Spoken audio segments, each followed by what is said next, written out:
injury time. This is me, your host, Orko Bhattacharya, for today's show.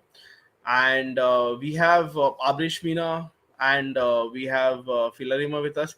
Obviously, it's been a very eventful day. It's been a very sobering day, and a lot of questions, a lot of chatter. So, without further ado, I'm just going to bring the both of them in. Hi, Abreshmina. Hi, Orko. Hi. I'm just also going to just bring Fila in. Hi, Fila. Hi, hi. Hi. So, uh, the energy is a bit low today, but that's understandable. Uh, as somebody who knows the story really well, um, Abreshmina, do you quickly want to, you know, take us through what sort of day it's been, and what does this mean in the larger context of things? I actually got to know about the incident yesterday afternoonish, and since then, you and I we were working to figure out all the details and how we can actually put the story out and everything. So yeah, I mean, honestly, it's been a very difficult couple of days since I got to know about it yesterday. It's so difficult, to hear, such a thing happening, and then to, try and look at everything so objectively in order to report. It's really difficult because, I mean, I would just say about myself as a girl, it's so difficult to hear something like that and, remain sane and to think of things objectively and try and find, your calmness to go about the story. So yeah, it's been really difficult. In the larger context, I genuinely feel I'm so glad that the story came to us because we were able to put it out. I mean, I'm not sure anybody would have reacted properly to it if the story would not have been put out. So I'm just glad that we were able to put the story out, and at least some action, at some level we can expect, at least after, everything that's gone down on social media today. Thankfully, I mean, there's been so much support around it as well, so I mean, it's been good in that sense. So yeah, I'm just hoping that some real action is taken against him. And as someone who's been intimately connected with women's football, someone who's very active follower of women's football, somebody who very closely associated and one of the founding members of Women's Football India, Philarim, I'm just going to bring you in here. When you first heard the thing, right, there was a small part of you which did not find it surprising. Is that the correct assessment? Yeah, I think so.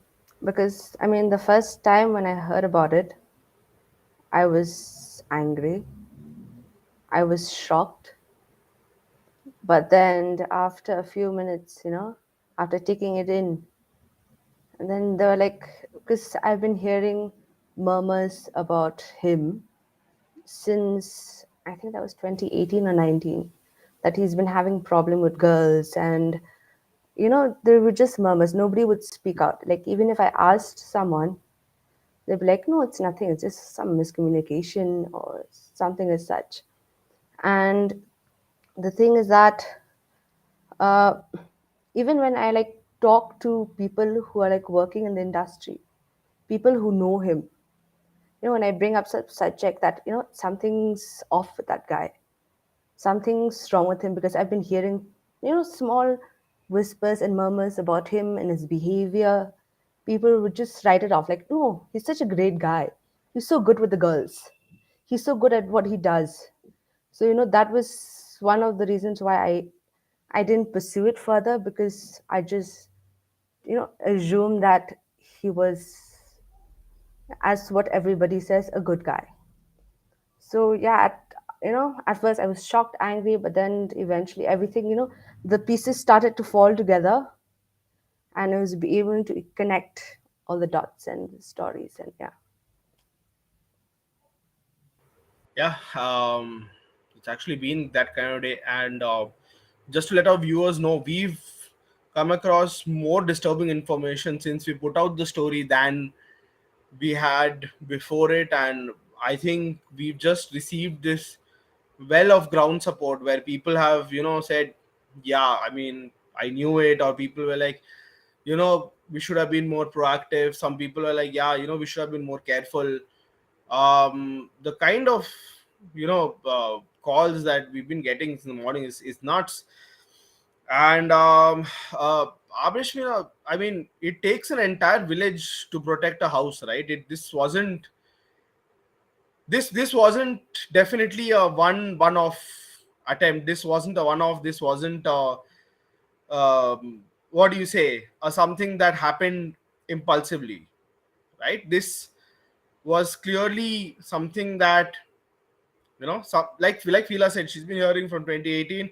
A lot of people have been talking about it, but that's Indian football's problem, that people talk about it, but people don't really um, bring it up in the open, right? Uh, so, I mean, just one word. What do you think about the mechanism, you know, behind the whole shielding of this whole this series of incidents? See, obviously, I mean, from all the accounts that we've heard, also, obviously, it's not a one-off, right? And given the behavior, the whole behavior that we've heard of, I mean, it's predatory behavior, right? It's typical power play, basically. You have some sort of power, and you just want to, you know, put it on others and make sure that people know that you have some sort of power. So it's typical power play, and it's something that that's been allowed to breed, because if the first complaint comes and you take it seriously, and at least try and look into it, warn the person, take some sort of action at a basic level, maybe things don't go that far. If it's just that, it's here, especially at AIFF in Indian football, there's this thing of just trying to hush everything out. And because of that, you just kind of let it let things get to a level where after that it just becomes shocking, and it just becomes like extremely disgusting. So I mean, that's essentially been the case here, that it wasn't, the complaints were not taken seriously, were not looked into earlier, and it's come down to this, which is like extremely unacceptable, and where you have these people coming, everybody coming out and saying that he's just got to go behind bars. And I hate to make the comparison, right? But because this has gone on for so many years, right? Now it's clear. Is this Indian sports Larry Nassar moment? Is this Indian sport becoming US gymnastics? Is that is the It effect is on the developing? it is on that level. I mean, if you look at everything that's happened, if you look at how he's functioned all these years, it is like that. And I mean, from all the accounts that we've heard, I mean, even if like not his general behavior was also like very trying to intimidate people, trying to show that he has the power to get you in and out of the team. That behavior with staff as well. I mean, we've heard all sorts of accounts, Orko, and it's very clear that he just thought that he could do whatever he wanted to do. Philarima, as somebody who's worked in the sports industry, as somebody who's worked in teams, worked in the IPL, has worked now working at a state FA, it's a predominantly male-dominated industry, yes, and coercion through power, that cannot be ruled out, right? Uh, we received a lot of feedback saying, he's innocent until proven guilty. Maybe someone we've received comments saying, questions saying, is it consensual? But at the end of the day, a minor is a minor. And like we discussed, there is a certain power dynamic that is involved here. It's not something you're seeing for the first time, because you worked in teams which have predominantly, like say, male bosses, and it's I mean, talk to us about, when someone's in that situation, right? When someone is said that their national team future depends on this, right? How many options? How many options? What are the possibilities when the system itself gives up on you? Yeah, I mean, like, I don't, I mean, like, if we look at it from the girl's point of view, it's, it's like you said, they don't have any other option. And the thing about him is that he's been manipulating girls who are vulnerable, girls who come from background that are not so well off, girls who come from background who do not have a strong support system. So that is why they have nowhere else to turn. They are the one who has to, they don't want to risk their career because it might affect not only them but their family. So that's the thing about this man and his behavior. And the thing about it is that when I was having this conversation with everyone, I've been talking to it about everyone, and I've talked to the people, guys, to women, to men, and especially when I talk to women, the first thing that they said were like, how can people who know about this keep quiet? Just the fact that I'm hearing about it makes me want to do something about it, even though I'm not directly involved in it, even though I have no power, but you know I feel something to do something about it. Whereas people in power, people, I would just say, like, women in power as well, who are there at the association, at the AFF, them hearing about this, being quiet, encouraging this behavior, it's just sickening. It's just sickening and just disgusting. What is the possibility, and you know how these things work, Phila, what is the possibility that nobody knew about it? Is that even a possibility? Zero.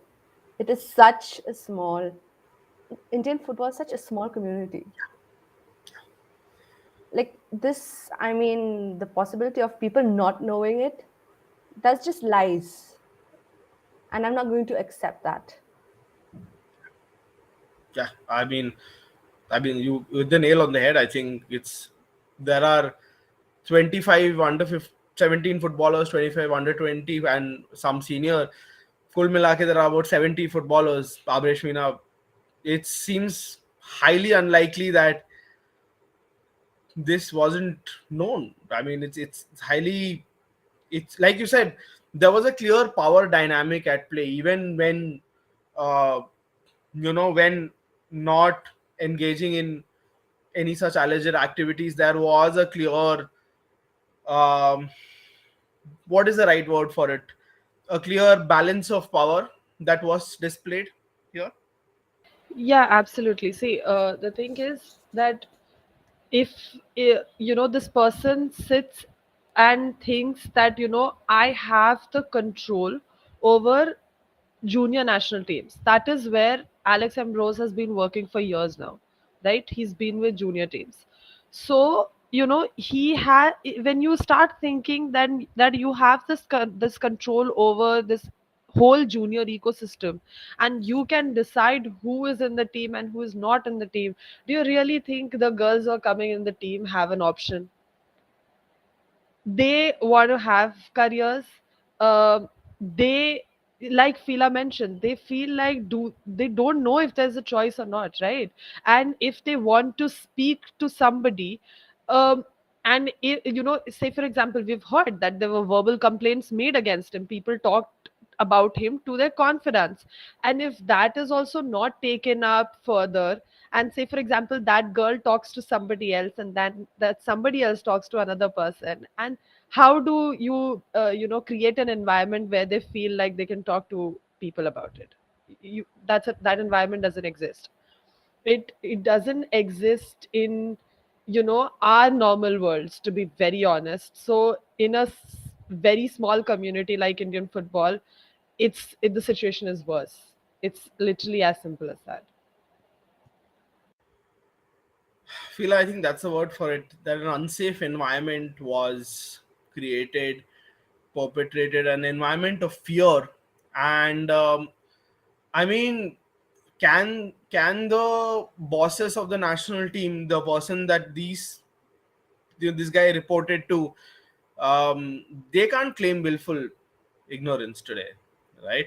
um, just a little more for our viewers, he wasn't just the assistant coach, he was also the chief scout of the under 17 national team, which means any and every, you know, person that he would reach out to, he would be the one reaching out most of the times. We've had a lot of accounts saying that he was the chief scout, so he'd be traveling to the states to personally visit leagues that were happening and talk to girls. Philarima just seems like this was the person with the keys to Indian women's football, and not just any mere assistant coach. Exactly. And he used that to his, he exploited that power that he had. He really did. And he just, he could have, it's just the way he used it, he exploited it.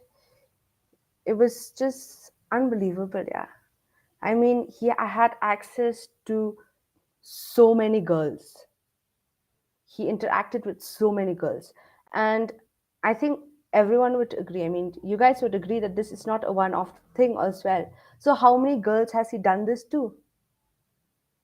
You know, that is like, that is such a scary question that I don't even want to answer. No idea. Years of recruiting for the national team, years of contacting girls for national team. The thought of it is scary. I mean, how many? Today there are three, four. Tomorrow there might be double digits. We don't know.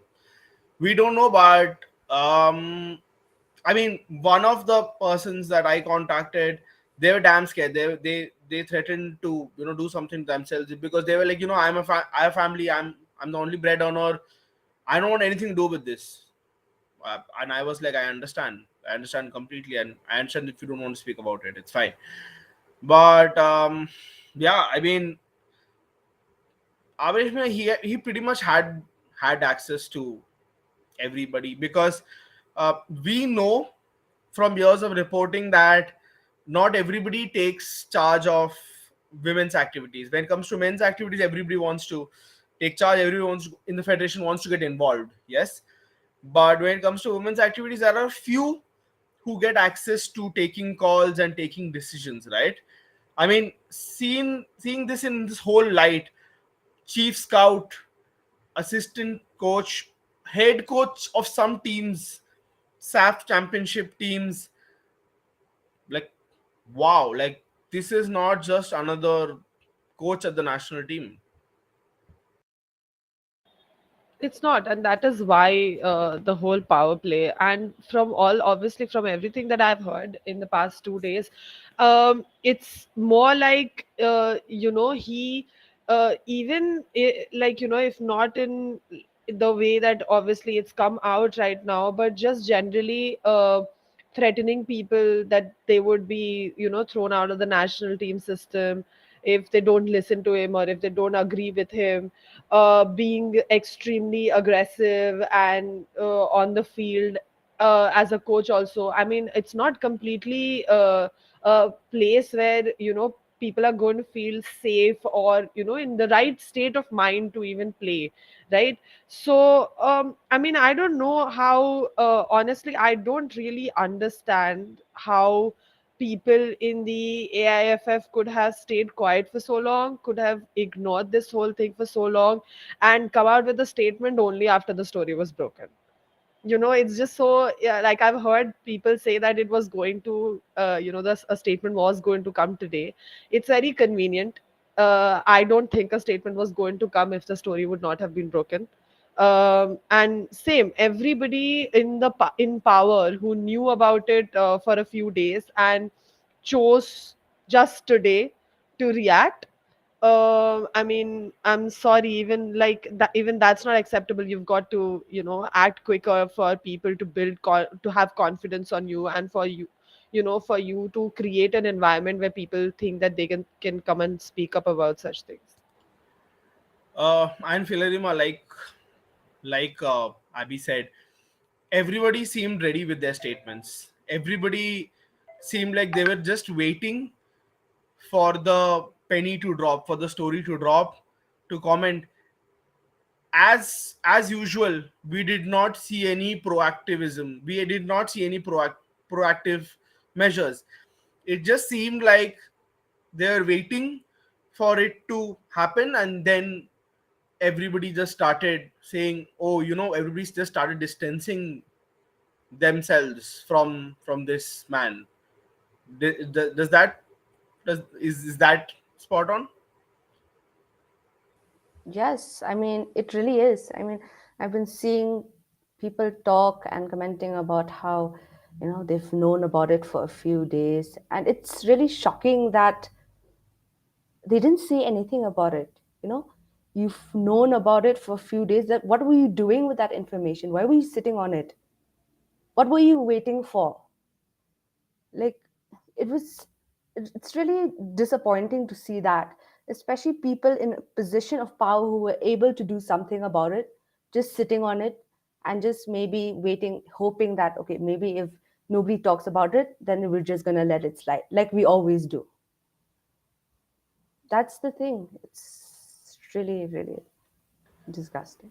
Fila, the same thing would have almost happened 3 years ago if we had not um, bought in the story that a Manipuri faction was boycotting the national team. The same thing would have happened. The don't see, don't look, don't react treatment would have been there. And I was just speaking to someone today, and they were like, one of those girls, despite being a super performer, has still not been called up. Because what? Because all they dared to do was write a letter alleging that they were not happy with some conduct at that time by a female coach, and that coach went on to be a part of the ecosystem for some more time, right? So it just seems like we are always waiting for things to react instead of being proactive, Fila. Yeah, I completely agree with that. They're just like I said, they're waiting for something. If something happens, then they will react. Otherwise, they will always, just slide it under the rug, like they always do. So this is something which is very disappointing and disencouraging, especially to the players, because they know that Indian football is not a safe environment. Indian football is a place where they do not trust anyone. For a matter of fact, even I do not trust anyone in Indian football. There's just a few handful of people that I trust. So, I mean, if that's coming from me, I can't imagine what the players must be feeling. Every time they have a grievance, they go to the association, they try to talk to them, but nothing is done. Instead, they bully them. Instead, they try to shut them out. They do not allow them to express their views, their concerns, because I don't know, for whatever reason, maybe for bad image or what, the AIFF, they do not, they don't encourage players to speak out. And just to add exactly what Phila said, these exact words I've heard in the last 2 days of people saying that we are glad that this came out because uh, because we generally feel that there is nobody we can trust in Indian football to speak about things. That's literally exactly the word that I've heard in the last 2 days. Abreshmina, talk to me about trust. Let's start January onwards. Asian Women's Cup, crores of rupees spent on the tournament that could have gone to women's football and holding leagues in this country for years at the state and national level. Crores just for the host nation to play one match. I think I think that was the first slap on everyone's face. I think. Um, then an investigation announced. Nothing comes of it. I mean, and what does this say about the entire selection process now? Does this put a entire question mark on selection process? Because we know it's happened across batches. We know that this was a method to coerce, and nothing on the, not on, on the, girls who've actually, been victims of this person. But um, talk to us about the sanctity of the entire process. Is it any more intact? Should we even, consider that there has been a any stringent selection process? No, because I think this puts entire question mark on everything that the NT has done and touched over the last year or so. Absolutely. I mean, right now, with everything that we've, now seen, heard, how do you trust that the national team selections were made unjust, with a just, in a just manner? So, I mean, that's not happened clearly. If a person is using his position to, decide, uh, you know, unopposed who is going to come in the team and who's not going to come in the team. It's not fair. It's as simple as that. There's a big question mark on the selection process. Overall, I mean, like you mentioned, it was even then a statement came that an investigation is being done into what happened at the Asian Cup. What came out of it? Nothing, right? Like literally, did we hear anything after that? We didn't, right? Because it was just momentarily. Something happened. They put out a statement, couple of days of fire, and then it goes out. Nobody questions again. So I just hope that's not the case here. At least I'm not going to let that be the case over here. And we as people, honestly, as fans of Indian football, we also need to take a lot more ownership into asking questions constantly. I mean, we all remember how Desmond was on social media incessantly, every single day, just going at the administration to answer. And somehow it did yield into something. I'm not saying it was something like something big came out of it or something, but at least it yielded into something. And we, as Indian football fans, now need to sort of do a similar thing and just keep at it, right? I mean, if we want to improve anything, I mean, surely we are the ones who are going to have to take the ownership of it, clearly, because it's not happening otherwise.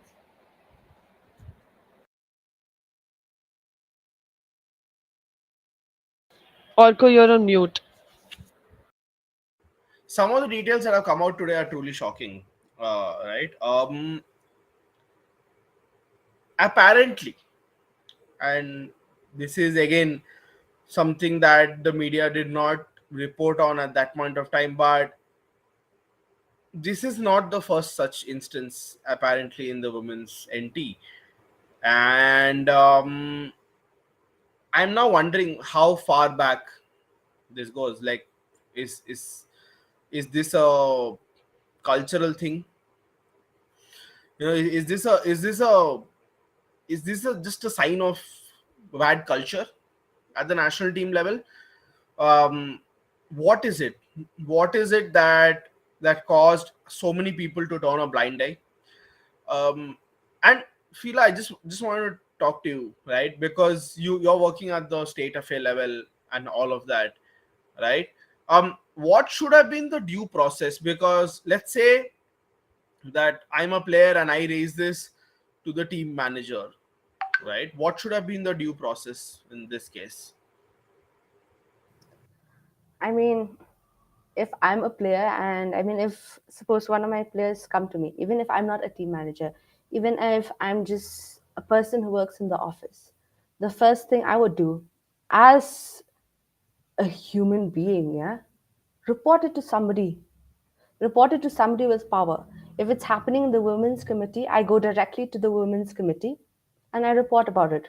If the women's committee does not do anything, I would go to the general secretary. If he doesn't do anything, I would go to the president. If the president doesn't go do anything, I will obviously find other ways or find other options to make sure that this goes to the, like, these actions are being reported. this person, he's held accountable. I mean, you don't just sit there with that information and be okay with that. I find it very difficult to, to understand how people have just been living with that information, that there's a predator out there who's been preying on girls, not just the senior team, junior girls, girls who are underage, minor girls.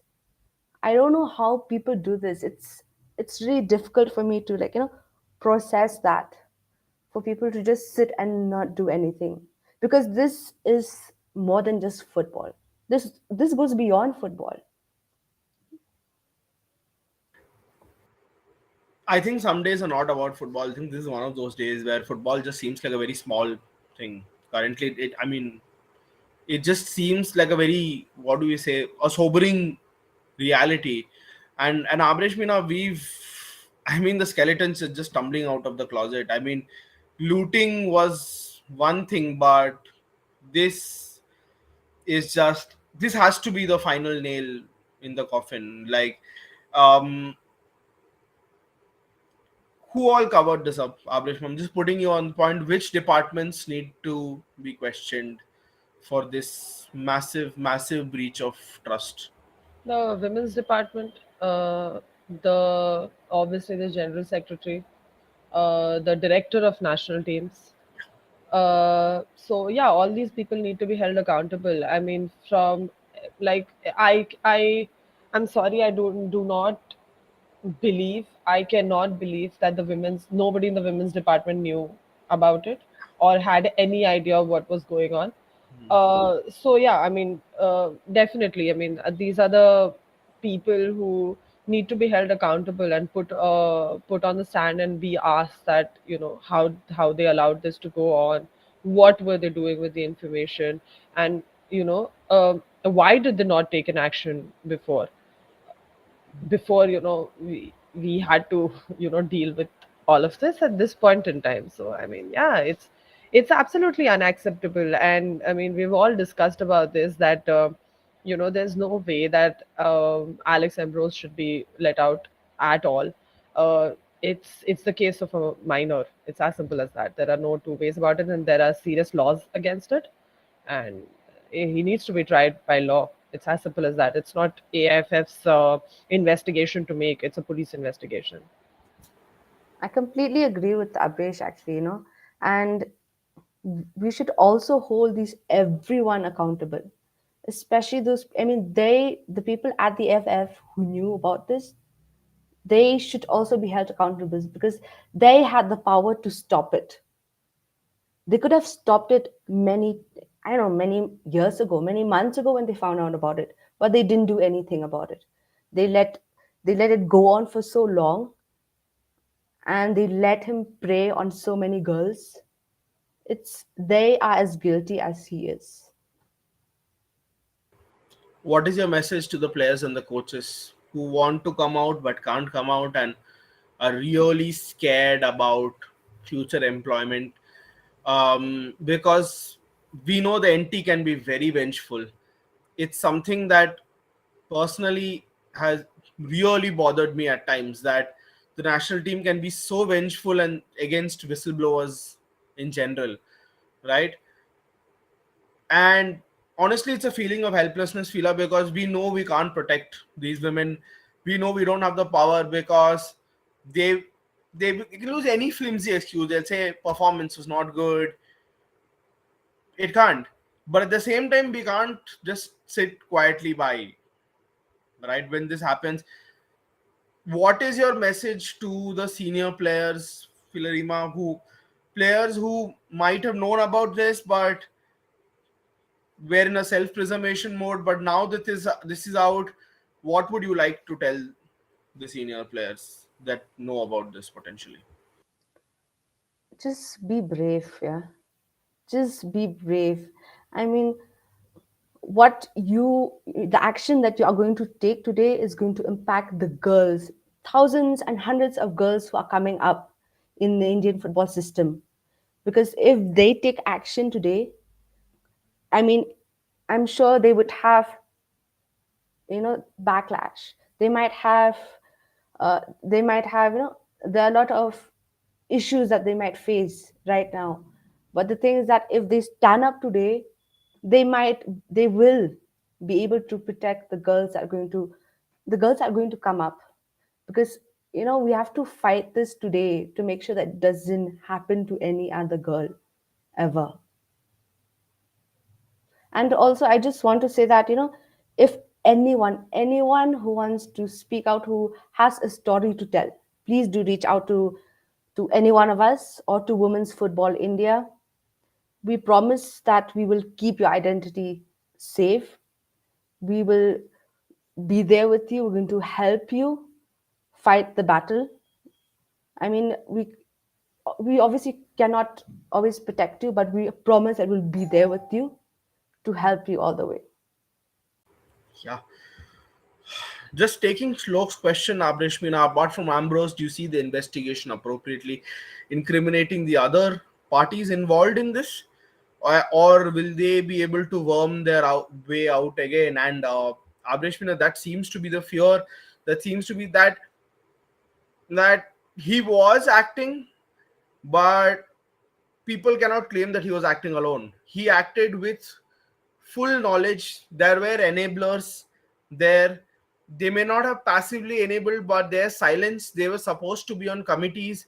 Uh, Fresh information that's come to notice is that Shanta ma'am used to be the head of the posh committee at the AIFF. She's left, and there's a current posh. And honestly, there have been multiple complaints, not just against this one individual.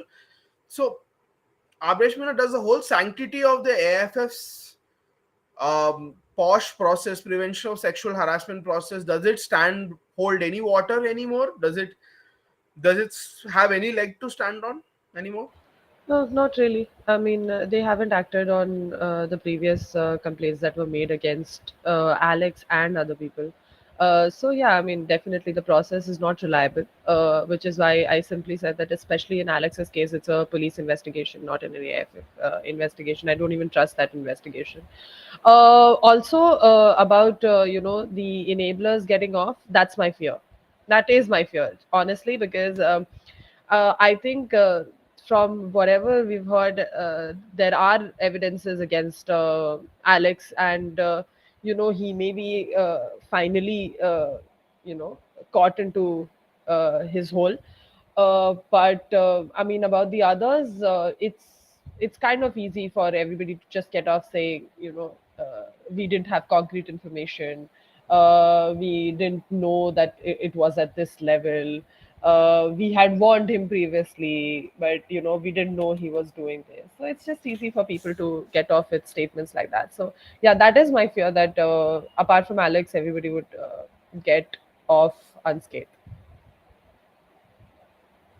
Joshua says a few ISL I League clubs are planning to field women's team next seem to be concerned. That's true.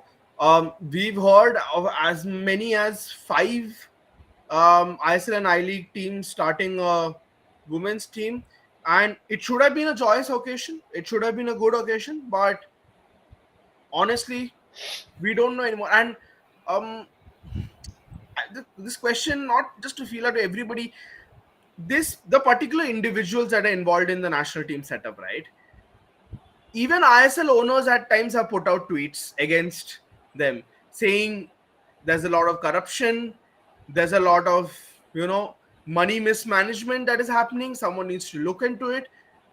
And feel like it just seemed like they've just, like, brazenness just went up a notch. Like, it just kept going on and on and on and on until somebody had to essentially burst the bubble in public. Yeah, exactly. And I understand Joshua's concern. Yeah, even I'm concerned. Like, I think there should be policies implemented in each and every team, where there should be, your safeguarding policy, child protection policy, you know policies to train people who are working with this team on how to deal with women, how to deal with children, and most importantly, a grievance system. a safe grievance system where players, where staff can go and talk to someone, speak, and have no fear that it might come and bite them again. Yeah, like Des mentioned, an independent grievances. Yeah, That's yeah. the key here. Uh, And Abreshmina, we've also seen this, and I want to ask you if when this happened in Nikolai Adam's time, right, when he was a lot of grievances came up, and it happened pretty much the same time, just a few months before the World Cup, yes, and there's immediate action taken. I think the president put out a tweet saying, oh, we've launched inquiry, he's out, and like there was such swift action taken, right? So, and having noticed what we've seen from January, I'm just going to add a few more, little more context. We spoke to a lot of IWL teams today, both me and Abreshmina, and they were not happy at all with some facets of organization, of how the whole event was organized. Apparently there was a lot of snobbishness saying, "Oh, listen, we've given you this long a league, just shut up and play." Um, and a lot of them were confused as to where the funds for the IWL went, because the Odisha government subsidized it, and FIFA Forward gives the funds for Women's League every year, right? So, Avesh, my question is, and it's a very terrifying question: are women's footballers treated like second-class citizens in this country? they are 100%. It's it's not. It doesn't come under AIFF's priority. And to be very honest, I think yeah, today or yesterday, I'm not sure exactly, but Anjali had put out a tweet saying, we need an independent entity for women's football, and like I can't disagree with her on that. I mean, we have heard so many accounts of the functioning of women's football federation before it came under the same wing. It came under AFS wing due to FIFA's rule. So we have heard so many accounts of good organization, of so many matches, of so much importance being placed on the women's game because it was a separate entity. So I can't really disagree with her that there is a need for a complete overhaul when it comes to the women's game organization and handling. So yeah, I mean, right now with everything that's happened, I mean, it's even more in the limelight that does this entire unit work? I don't think it does. Absolutely, I think very valid questions there, and Fila, just to add on to that point, right? We can speak about process protocols. Some people are saying, oh, have a woman safety officer, on board. But from what we understand, there were women enabling this guy. Is the presence of a women safety officer guarantee enough, or should there be like a full blown whistleblower safety mechanism in place?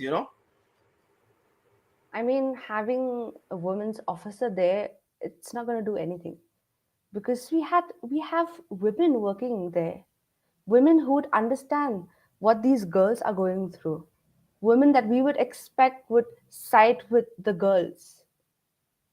I mean, it's maybe it might work, most maybe it won't. But what we need is get everyone out, get new people in, people who are genuine, people who actually care about the work, who actually care about women's football.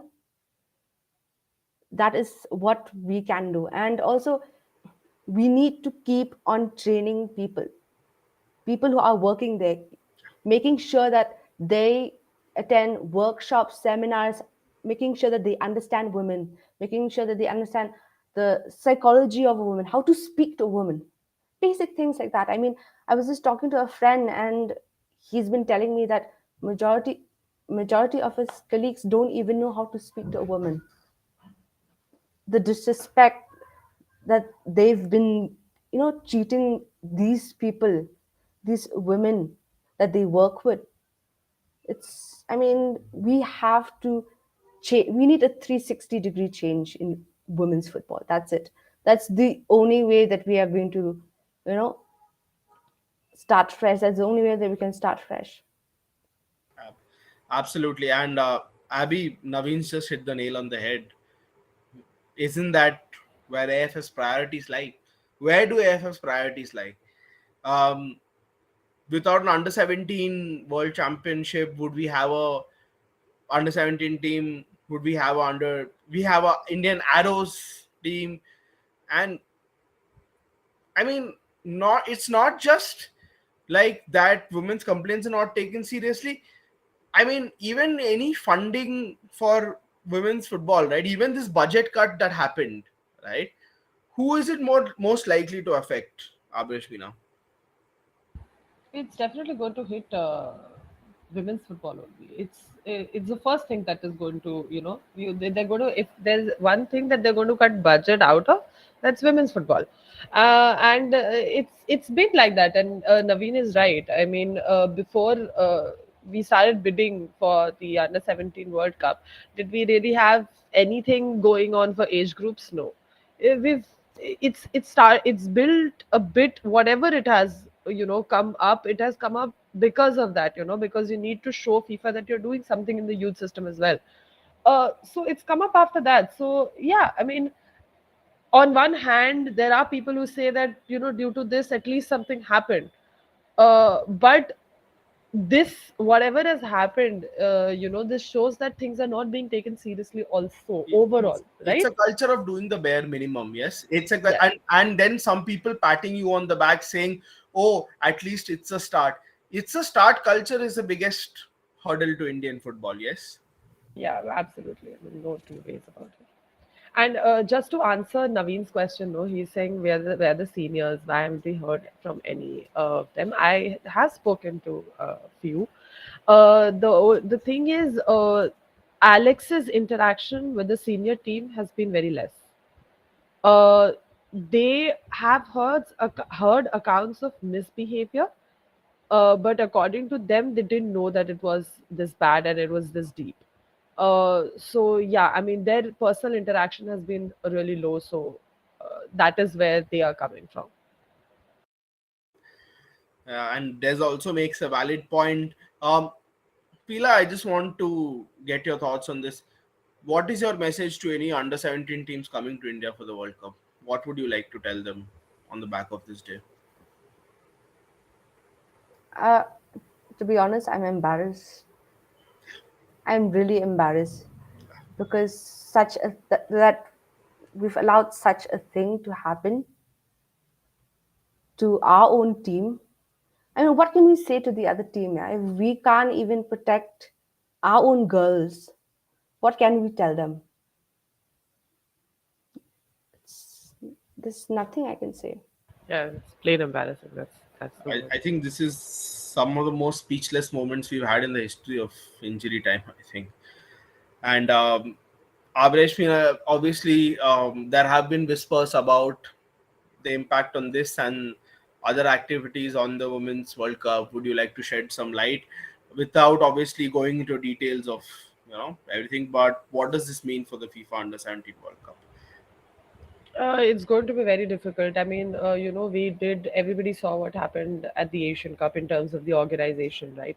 So this definitely brings a question to on whether the organization and the handling of things India can be trusted with the handling of things, and especially when it comes to under 17 women's World Cup, it's obviously the safety and the sensitivity around it is very important. So there are obviously going to be questions from FIFA also on whether India can handle it. So yeah, I mean, we'll have to wait and see how FIFA reacts on it if they do. A lot of people might hate me for saying this, but I'd just say I won't send my under 17 team. I won't send. I just won't send anybody here until I got a proper answer as to what what went on.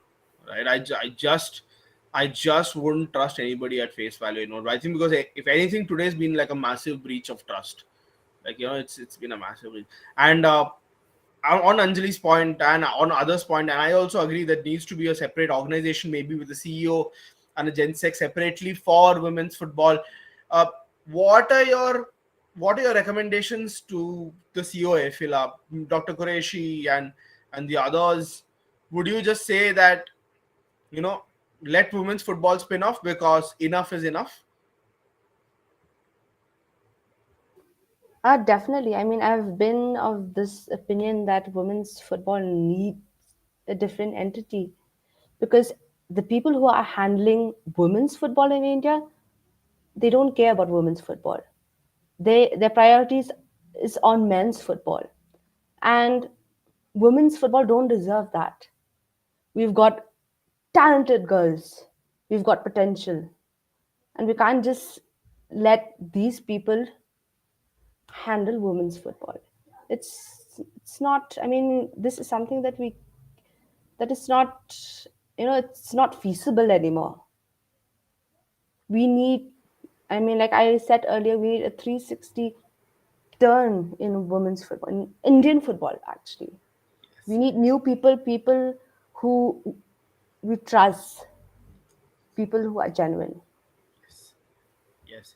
Also, if I could divert off topic, what's happening with Meghalaya women's football? Do you have an update for us on that front?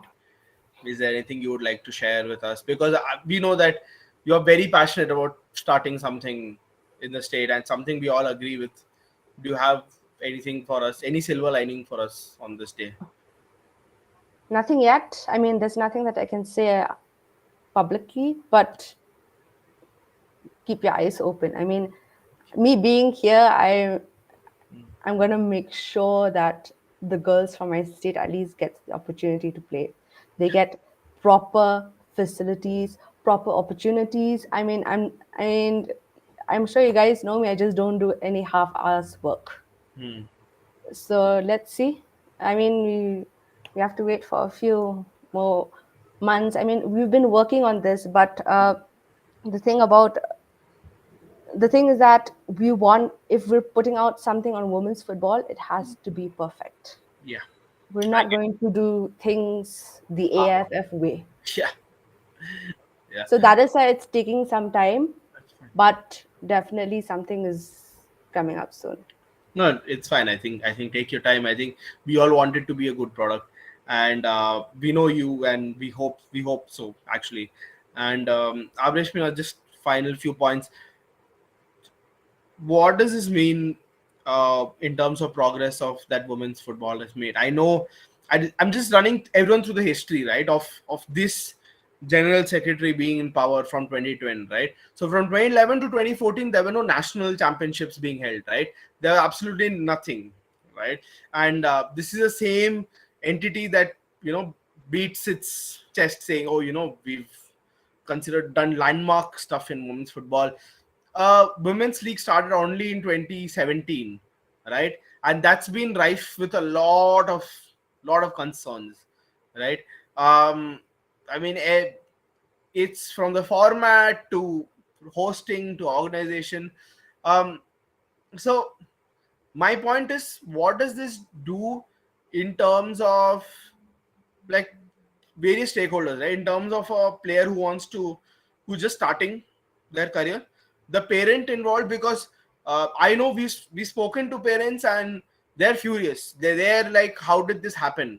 Because one parent told me, listen, I sent my girl there to play, right, so that she can have a good time, because she likes doing that, she likes playing, this is what she enjoys doing, right? This is not something that we would wish for in a million years, right, or expect, right? So Abresh, from the standpoint of the entire women's football ecosystem, how far, back has this taken us, in terms of, a fledgling women's footballers? And because we deal with a lot of them on a weekly basis, and in terms of a parent that is hearing this report, and because we heard a parent, we listened to a parent say, thank god, then they were not there at that point of time, right? They were just counting their lucky stars, right?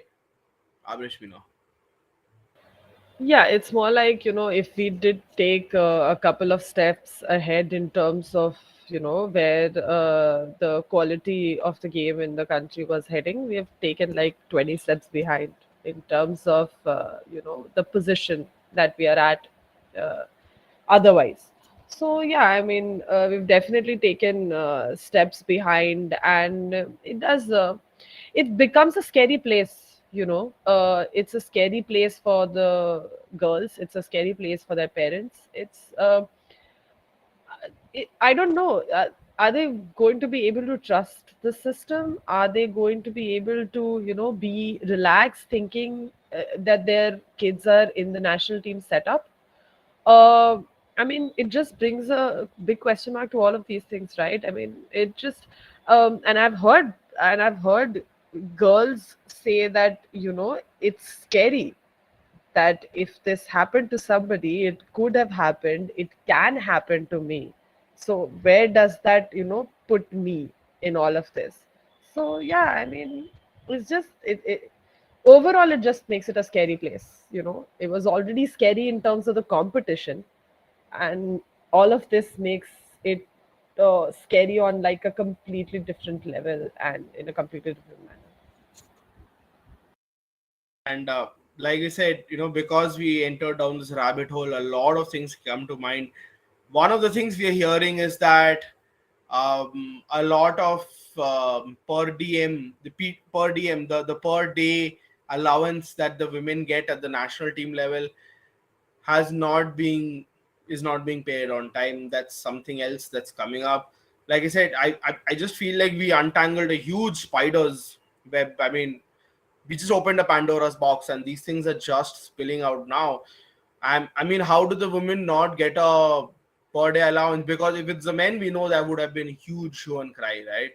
Uh, but I mean, even more the per day allowance. This is something that and Fila, just saying, and I mean, I know you were actively looking forward to now Meghalaya girls getting into the senior team and the under 17.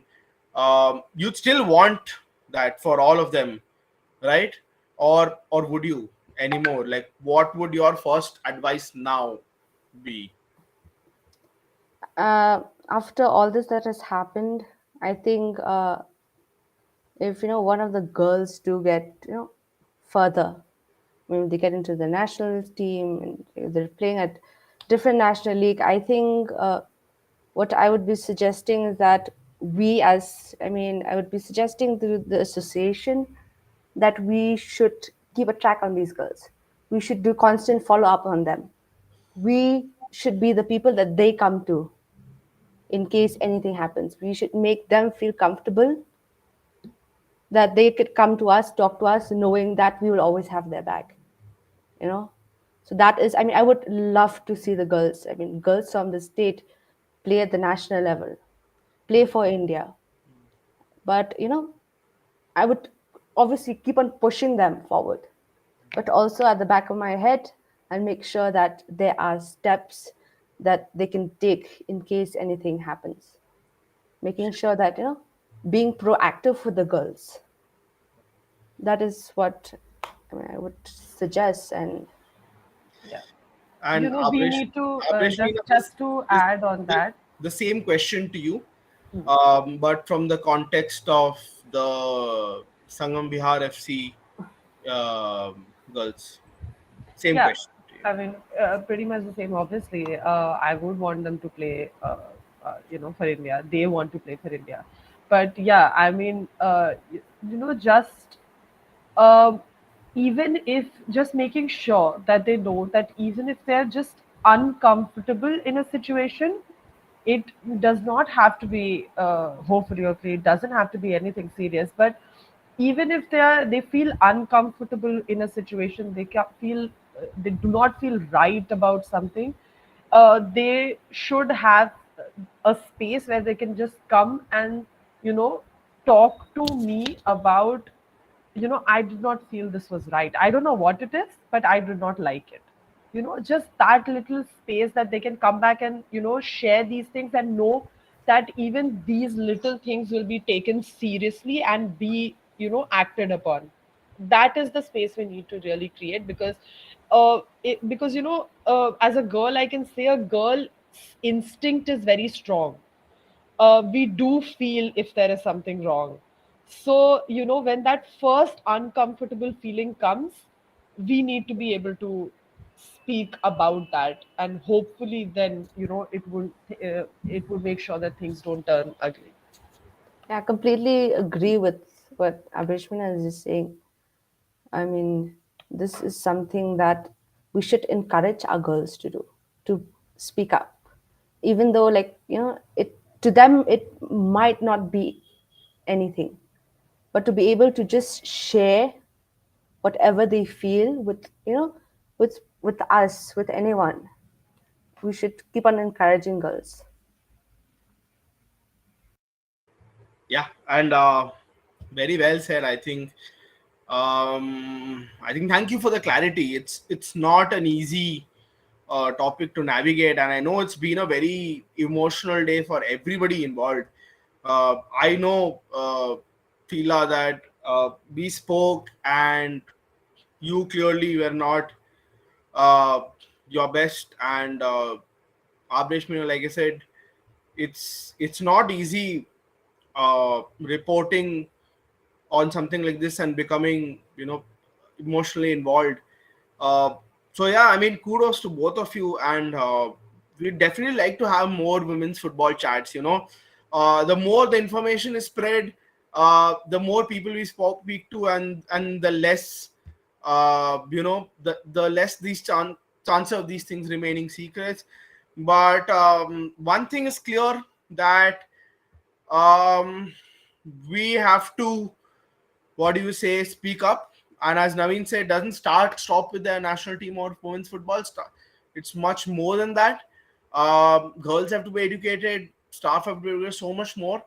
And for once in injury time, we can say that football's not the most important thing in the world. I can honestly say that it's today. It is not. It is humanity above everything else that was failed today. Massive, like I said, massive breach of trust.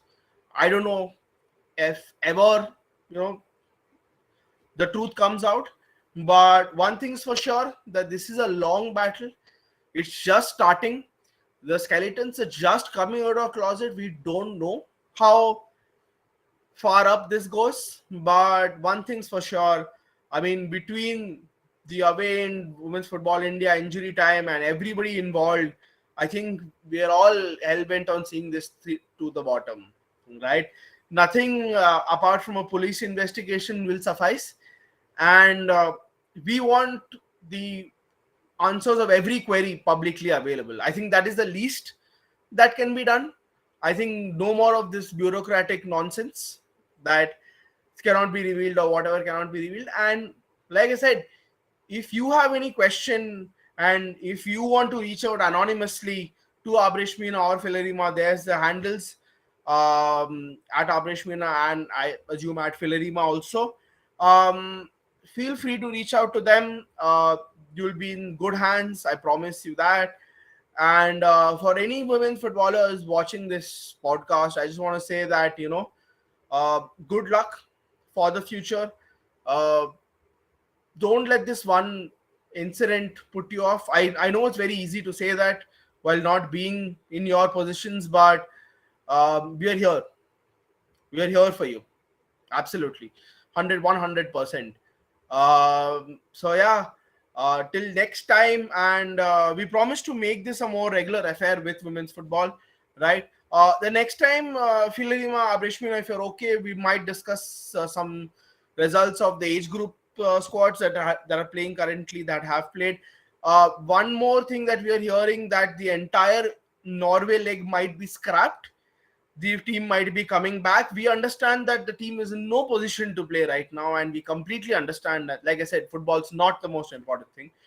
Let us know in the comments whether you want, to have any questions answered. We're all here, and follow, like, share, subscribe. Thank you guys again for your time, and I know how hard this has been for you guys, but thank you for speaking up, and good night.